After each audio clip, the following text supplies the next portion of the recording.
previously.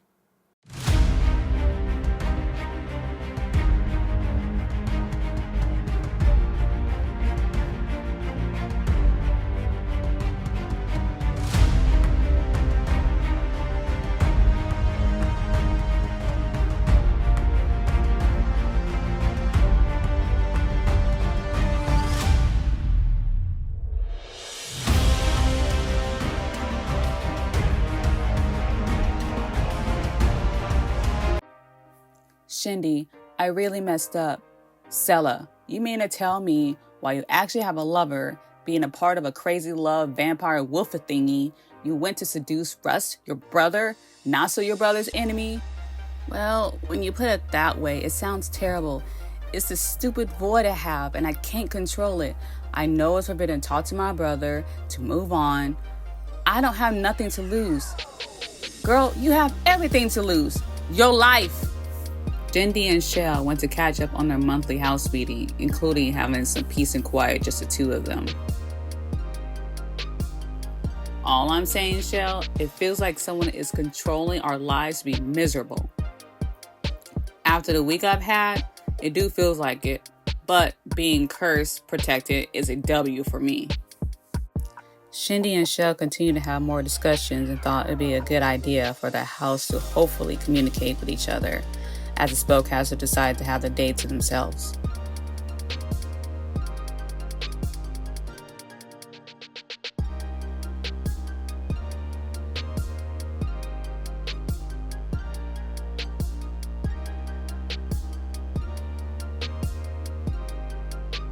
Jay tried to give Adjoni reasonable reasons why it would be best if he stayed clear from Sella, as he already knew Adjoni's sarcasm would start a fight in the house.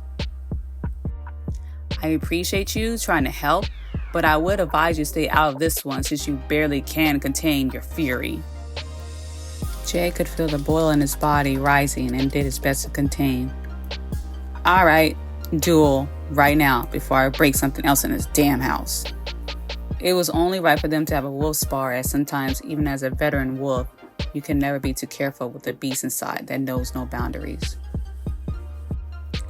The fight didn't last that long, as their reasonable and logical side seemed to defeat their frustration, rather than the fury consuming them fully.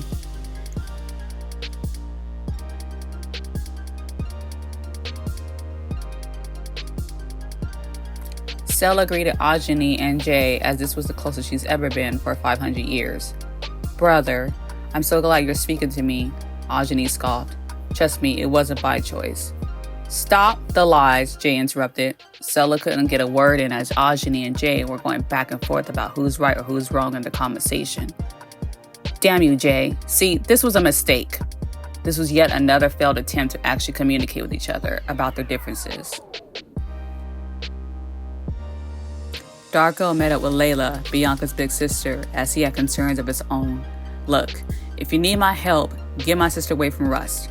Darko didn't want to be involved with Lova's quarrel with him and Russ, but there was a slight dilemma.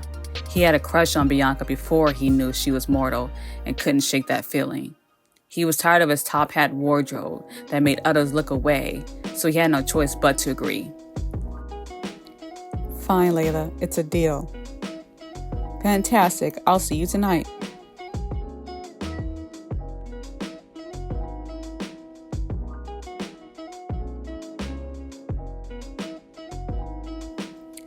Darko, Bianca, and Layla celebrated the new look without the top hat. Bianca could not get her eyes off of Darko as she never noticed how he actually looked without the hat covering his face. Bianca wanted some alone time with Darko, so she telepathically told her sister to step away for a bit while the two of them talked to, catch up. The night was young, and Bianca wanted more time with Darko, so she invited him to go to one of her favorite spots to get to know each other better. Darko asked so many questions now that he knows she's not mortal anymore, but an actual fledgling. He knew it would be a difficult story to tell, as he can still see the subtle bite mark that was hiding under her choker, but he desired her. He wanted his scent on her that would make any other vampire that got close to her would smell him on her. Without even thinking, he knew he had to take a chance and see if she reciprocated the desire that he was feeling, and she did. Her thoughts of Rust that night was consumed over by Darko's scent. As many times as Rust broke her heart over and over again, she needed this. She wanted this. Little did they know, Rust was the one who turned Bianca into a vampire and erased her memory from it. So the feeling of someone else that encountered Bianca, Rust already knew, and he already had a little game of his own. Shell shocked.